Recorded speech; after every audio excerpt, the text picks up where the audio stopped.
कक्षा 8 की विज्ञान की ऑनलाइन क्लास में आप सभी बच्चों का हम स्वागत करते हैं।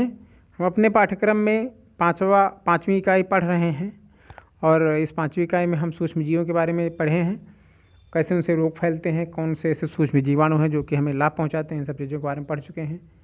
आज हम पढ़ेंगे कि एंटीबायोटिक इनॉकुलेशन से संक्रमण की रोकथाम कैसे की जाती है, कैसे हम बीमारियों से एंटीबायोटिक के द्वारा बचते हैं।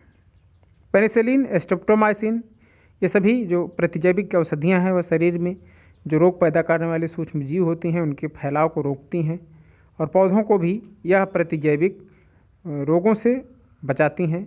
इसके लिए कवकनाशी, जीवाणुनाशी, इन सब दवाओं का उपयोग किया जाता है। जंतुओं की भांति पेड़ पौधों में भी अनेक प्रकार के विषाणु, जीवाणु, फफूंद या सूक्ष्म जीव जो है उन्हें बीमार करते हैं पौधों को, और इसकी जानकारी आगे तालिका में दी गई है। और सूक्ष्म जीवों की रोकथाम के लिए पौधों के बीजों को बुआई से पहले हम उसमें कवकनाशी या जीवाणुनाशी दवाओं से उसे हम उपचारित करके ही उसे बोते हैं, जिससे कि हमें अच्छी फसल प्राप्त हो। कुछ महत्वपूर्ण बातें एंटीबायोटिक या कीटाणुनाशक, जीवाणुनाशक के बारे में। पौधों को रोग मुक्त करने के लिए तरह तरह के रासायनिक पदार्थ प्रयोग किए जाते हैं। अब बहुत महत्वपूर्ण है आपके लिए, इसको जानते रहें। पेस्टिसाइड को इंसेक्टिसाइड, हर्बिसाइड, रोडेंटिसाइड या फंजीसाइड में विभक्त किया गया।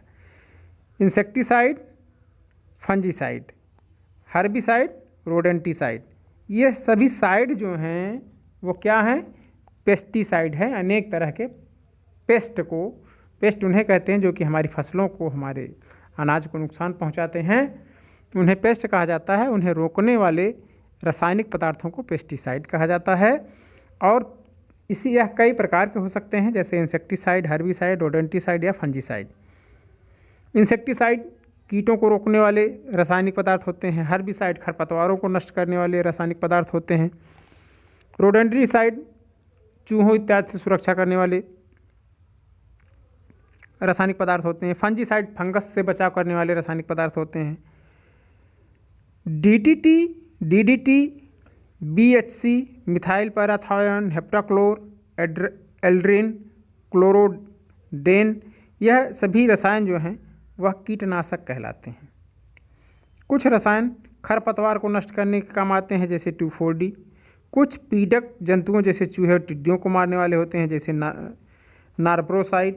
कुछ फफूंदनाशी रासायनिक पदार्थ होते हैं जिनसे फफूंद का नाश होता है, जैसे ओफेनॉल, कैप्टॉन आदि। किंतु अधिक मात्रा में इनका निरंतर प्रयोग करने से इन रासायनिक पदार्थों का कई समस्याएं भी उत्पन्न हो जाती हैं। चूँकि ये विषैले पदार्थ हैं तो इनका प्रयोग अधिक मात्रा में नहीं करना चाहिए, या हमारे लिए भी नुकसानदायक होती हैं। हमारा अगला टॉपिक है एड्स, एक महत्वपूर्ण बीमारी। इसका पूरा नाम है एक्वायर्ड इम्यूनोडिफिशियेंसी सिंड्रोम।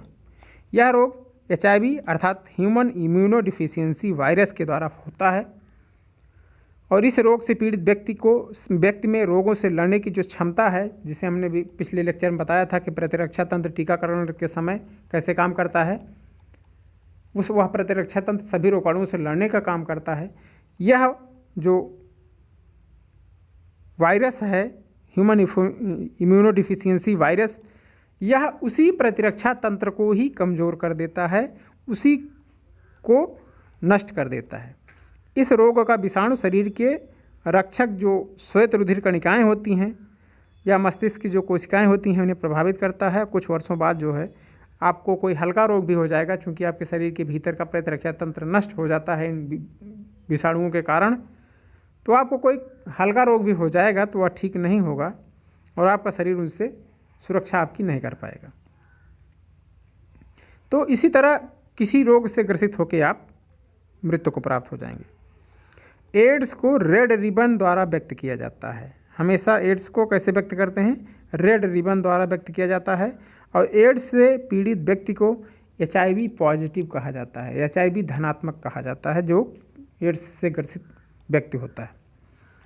लक्षण क्या होते हैं एड्स के?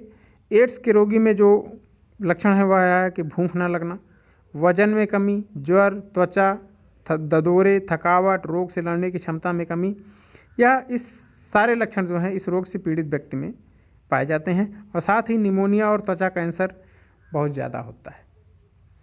कैसे इसकी हम रोकथाम कर सकते हैं एड्स की? HIV जो विषाणु है वह शरीर में पहुंचने से मनुष्य में यह रोग फैलता है। यह एक खतरनाक जानलेवा लाइलाज रोग है।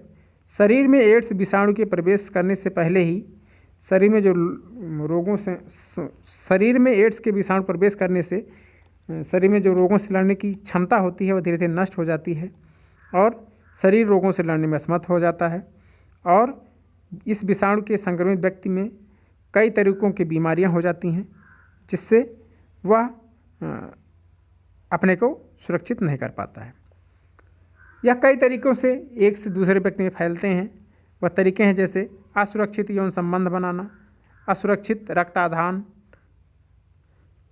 जैसे कि जो व्यक्ति संक्रमित है उसका ब्लड किसी स्वस्थ व्यक्ति को चढ़ा दिया जाए HIV पीड़ित व्यक्ति का रक्त, तो वह स्वस्थ व्यक्ति भी HIV से पीड़ित हो जाएगा। या उसका रेजर ब्लेड इंजेक्शन के उसको लगाए हुए इंजेक्शन का प्रयोग करने से भी यह रोग फैल सकता है। यह बीमारी संक्रमित जो माताएं हैं उनके बच्चों में भी आ जाती है। तो इससे बचने के उपाय यह हैं कि इंजेक्शन को लगाने से पहले उसे विसंक्रमित करना, स्टेरिलाइज करना बहुत ज़रूरी है और हमेशा प्रयास करें कि नई व साफ़ सुई या सिरिंज का प्रयोग करना चाहिए। रक्त लेने से पूर्व उस रक्त की भली भांति जांच होनी चाहिए कि वह एड्स से ग्रसित तो नहीं है, HIV वायरस पॉजिटिव तो नहीं है। नशीली दवाओं का इंजेक्शन नहीं लेना चाहिए, नहीं तो उसी इंजेक्शन के माध्यम से, एक ही इंजेक्शन से कई लोग दवाएं लेते हैं ना, तो उसी इंजेक्शन के माध्यम से जब किसी रोगी व्यक्ति से स्वस्थ व्यक्ति में भी वह विषाणु पहुंच सकता है। रेजर या ब्लेड का उपयोग बहुत सावधानीपूर्वक करना चाहिए। एड्स के कारणों को, जो फैलने के कारण हैं, उनको जानकर ही हम उससे अच्छी तरह से बच सकते हैं। किन किन विधियों से एड्स नहीं फैलता है यह जान लें, क्योंकि ये काफ़ी भ्रांतियां हैं समाज में और एड्स रोगी को समाज में बहिष्कृत कर दिया जाता है, उसे हीन भावना से ग्रसित कर दिया जाता है। तो एक चीज़ जानते रहें कि किन किन तरीक़ों से एड्स नहीं फैलता है। तो वह तरीके हैं, पहली चीज़, एड्स संक्रमित व्यक्ति के साथ जो दैनिक प्रयोग की वस्तुएं हैं उनका प्रयोग करने से यह रोग नहीं फैलता है, जैसे टेलीफोन, टाइपराइटर, किताब, कलम। हाथ मिलाना, छूना, उठना बैठना, आसपास खड़ा होना, एक दूसरे के कपड़ों को पहनने से एड्स नहीं फैलता है। एक ही कार्यालय, कारखाना, इन सब में साथ साथ काम करने से या उपकरणों को मिलकर प्रयोग करने से एड्स नहीं फैलता है। साथ साथ खाने पीने तथा प्लेट, गिलास या अन्य बर्तनों को मिलाकर प्रयोग करने से भी एड्स नहीं फैलता है। खांसने, छींकने, हवा आदि इत्यादि से हवा में नहीं फैलता है। कीट पतंगों के काटने से, जैसे मक्खी, मच्छर, जूं, इनसे भी एड्स नहीं फैलता है। तो इस तरीक़ों को जानते रहें, जो तरीके हैं कि जिनसे एड्स फैलता है उनको बचाने का प्रयास करें। बाकी सामान्य रूप से एड्स किन किन विधियों से नहीं फैल सकता है यह हमने बता दिया। कुछ महत्वपूर्ण बातें एड्स के बारे में। 1 दिसंबर को विश्व एड्स दिवस मनाते हैं और सबसे पहले जो यह रोग देखा गया था वह बंदरों में इसका उद्भव हुआ था और उसके बाद यह मनुष्यों में फैला था। एलिजा परीक्षण किया जाता है एड्स की पहचान करने के लिए। एड्स का जो टेस्ट होता है वो क्या है? एलिजा परीक्षण होता है। तो यह अध्याय इसी के साथ समाप्त होता है। अब हम इस अध्याय में हमने क्या क्या सीखा इसके बारे में जान लें। पहली चीज़, सूक्ष्म जीव हर जगह पाए जाते हैं, यह हमने पढ़ा, अर्थात हवा, पानी, मिट्टी और दूसरे जीवों के शरीर के बाहर और भीतर हर जगह सर्वव्यापी होते हैं यह सूक्ष्म जीव। हमारे लिए सूक्ष्म जीव लाभदायक भी होते हैं और हानिकारक भी होते हैं। अनेक प्रकार के हानिकारक सूक्ष्म जीवों के बारे में हमने पढ़ा, अनेक प्रकार के लाभदायक सूक्ष्म जीवों के बारे में हमने पढ़ा। तो दोनों तरह के सूक्ष्म जीव पाए जाते हैं। विषाणुओं द्वारा जो होने वाले रोग हैं, जैसे चेचक है, पोलियो है, डेंगू, चिकनगुनिया, यह सब रोग विषाणुओं द्वारा फैलते हैं। और सूक्ष्म जीवों को 5 समूहों में बांटा जाता है। जब इनका वर्गीकरण करते हैं, सामान्य वर्गीकरण, तो इन्हें हम 5 समूहों में बांट सकते हैं, जैसे जीवाणु, विषाणु, प्रोटोजोआ, कवक, शैवाल। इन 5 समूहों में सूक्ष्म जीवों को बांटा जाता है। प्रोटोजोआ एंटमीबा हिस्टोलिटिका से पेचिस और प्लाज्मोडियम के द्वारा मलेरिया रोग फैलाया जाता है। यह दोनों प्रोटोजोआ से होने वाली बीमारियां हैं। कौन कौन? पेचिस और मलेरिया। पेनिसिलियम नामक कवक से पेनिसिलिन नामक प्रतिजैविक दवा बनाई जाती है, एंटीबायोटिक बनाई जाती है। और जैंथोमोनास नामक जीवाणु से नींबू में कैंकर रोग या साइट्रस कैंकर रोग होता है। तो यह कुछ महत्वपूर्ण बातें थी जो हमने इस अध्याय में सीखी, और इसी के साथ यह अध्याय समाप्त होता है। इसके अभ्यास प्रश्नों को हम हल करवाएंगे बारी बारी। हमारी क्लास के साथ जुड़े रहें और घर पे पढ़ते रहें। हमारी बहुत बहुत शुभकामनाएं।